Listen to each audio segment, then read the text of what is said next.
Last night, Tucker Carlson invited on the Blaze TV's Jason Whitlock. You remember him? He's the one who made Steven Crowder feel super uncomfortable. The one who Steven Crowder asked if he played college football for 5 years. He's overjumped.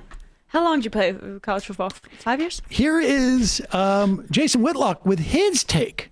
Remember now, Tucker has said already on his program that bottom line is, doesn't matter what your job is, doesn't matter how unethical what you have to do to help out your family. If you're a prison guard and your brother is in prison, you let him out. You let him out. That is the Tucker principle. That's the Tucker principle. Unless it's your mom. But wait a second, forget that. Go. Let's play this. Here he is bringing Jason Whitlock on. Jason Whitlock, he's probably sitting in the green room going, God, what's the angle I'm going to go with now? This is new territory. Yeah, I really thought they would go the simpler route, but no, they're. Wait, we're defending Cuomo? Okay, I got something, I think. Yeah, here we go. What a thing to be fired for. Jason Whitlock is the host of Fearless. We're happy to have him join us tonight. Jason Whitlock, I cannot believe I'm opening this show with you offering a kind of defense, maybe not of Chris Cuomo himself, who I do not like, but of his priorities. When you are called upon to help your brother, no matter what he's accused of, you help because he's your brother. Am I missing something? Tucker, you're not missing anything. One thing, like, it's as if like the opportunity, like, okay, you called upon to help your brother. Okay, I'll help my brother. I'm going to step back from my job as an anchor on CNN. That's the way you do it. But what if you can help him using your job as an anchor in CNN? Bingo. All right. And another chyron for the ages. It says CNN Dwarf King suspends top anchor Cuomo at the bottom there. So that's like, and it's also just part of the latent anti-Semitism they have in this show too. I mean, they had a zoomed in picture of Stelter's face, and I mean, or wait, I don't even know. He's been attacked with anti-Semitic stuff in the past, so maybe I'm making assumptions, but there's I mean, they have the Proud Boy interns on. Yeah, right, exactly. Exactly.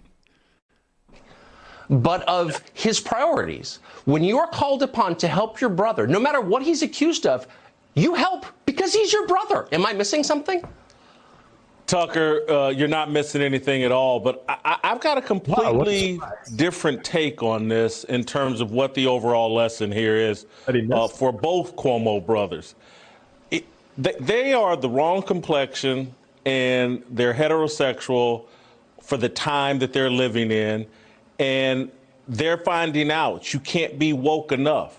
And the Cuomo brothers have tried to play the woke game, but they're in the same crosshairs as every other heterosexual man in this country.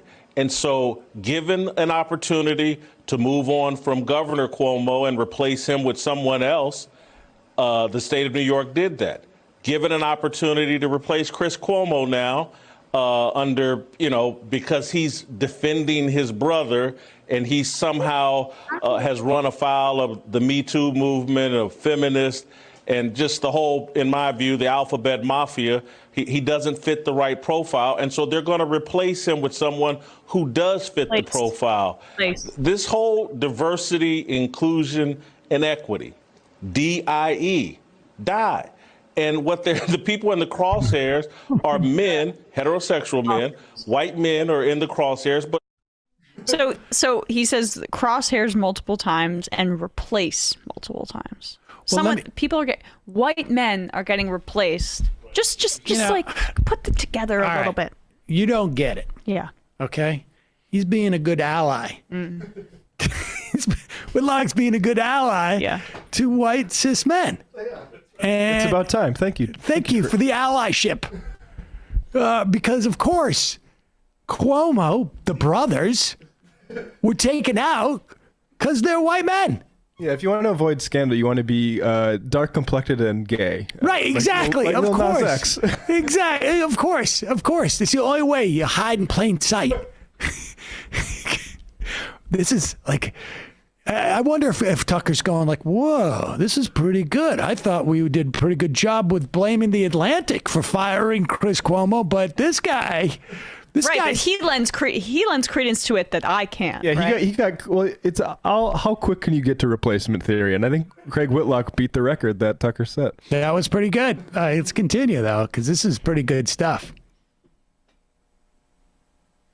Inequity, DIE, die, and what they're the people in the crosshairs are men, heterosexual men. Pause it. I want you to go back just a little bit, and when he says the DIE, I want you to look at Tucker Carlson's face and see how this dude, half his job is to keep himself from laughing. Okay? I want you to watch this because it's not even laughing. It's like gleeful excitement. No. Tucker is about to break out in laughter after this guy goes, diversity, inequality, die.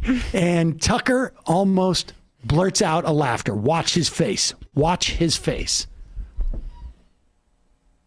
And so they're going to replace him with someone who does fit the profile. This whole diversity, inclusion, and equity, DIE, die. And what they're the people in the crosshairs are men, heterosexual. He's almost laughing. You can see his feet. You go. There's that softening after the first. Yeah, right there. Look at that. Look at that. That's not him smirking. That is him. That is him holding in a full-on laughter thing. Like this, what must happen after every Tucker show? The guy gets around with his guys who, maybe they get on the Zoom after the show or the next day. All the guys are spending their time on the Stormfront chat boards or whatever it is. And they go, like, we were at DEFCON 7. I almost laughed right out loud when he said that DIE thing. That was awesome. So funny. I can't believe that. This guy's like Jesse Waters level almost crack up. I mean, that is like what Nazis think. Diversity, inclusion. What is it? Diversity, inclusion, equity.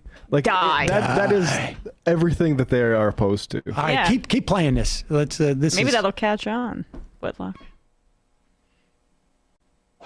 This whole diversity, inclusion, and equity, DIE, die. And what they're the people in the crosshairs are men, heterosexual men. White men are in the crosshairs, but all men, black, white, whatever, are in the crosshairs. And if they can take you out of a prominent spot like Chris Cuomo has, relatively prominent at CNN, you'll get taken out when the opportunity arises and when they have your successor in place. And I believe that's what's going on with Chris Cuomo. I think I know what you're saying. And I think a lot of people watching can feel that you're on to something. Oh, my God. God, that guy's having a lot of fun. Guy's having a lot of fun at this job. Like, oh, yeah. No, I mean. Honestly, they must just sit around and go, like, what's the most bad crap crazy take we can put on this? We just got it. Bingo. He gets like chills down his spine when he basically says anybody can get taken out at the end. He brings it home, Whitlock does. Anybody, men, including you. That's the message to the audience. That's not fraud. Sam, I was just thinking about how you talk about the reaction shot. Tucker uses it to a plumb in instances. Other than this, his primetime predecessor, O'Reilly, used to allow the camera to cut entirely to his guests during their takes, probably because he's drinking. And I think they realized Tucker's steel face when his guests talk about replacement theory is exactly what they needed to make this messaging effective. Yeah,